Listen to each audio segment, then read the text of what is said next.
بهار لابد از حلقومم بیرون میزند و مرا شکوفه باران میکند.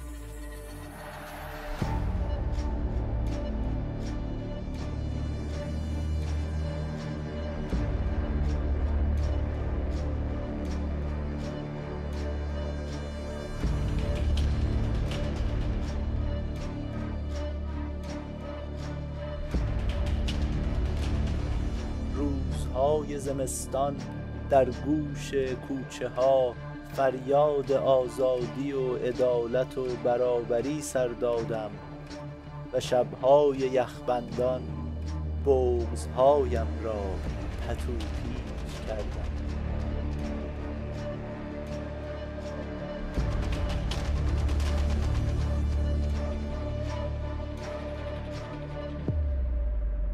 هر بار که ساچمه از چشمم بیرون نکشیدم یا جای کبودی روی تنم پیدا نکردم یا دیدم هنوز بی اراده من حق حیات به ریه هایم میرسد، اول گریستم و بعد خندیدم.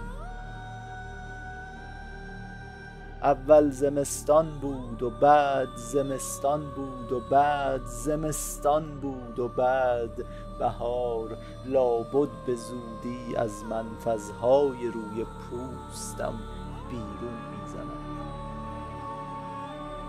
این طبعا دیوانگی است و مردم پیش خود چه فکر میکنند وقتی مرا دوباره با مشت‌های آسمان ستم را شکافته می‌بینند.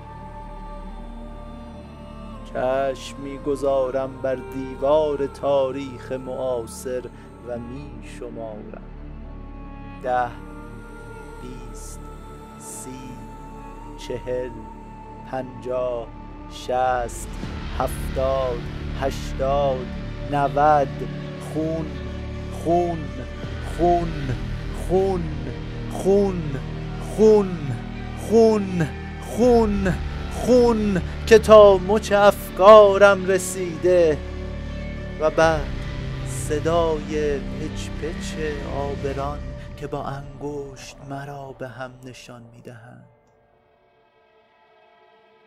پایین را نگاه میکنم، ساقه های باریک رهایی از پاهایم بالا می آیند، به کمرکش انقلاب فصل ها و نسل ها می رسند و برگ های تازه‌ای بر دفتر سینه ام می روید و حالا دیگر شکوفه های لعنتی زندگی را در دهانم حس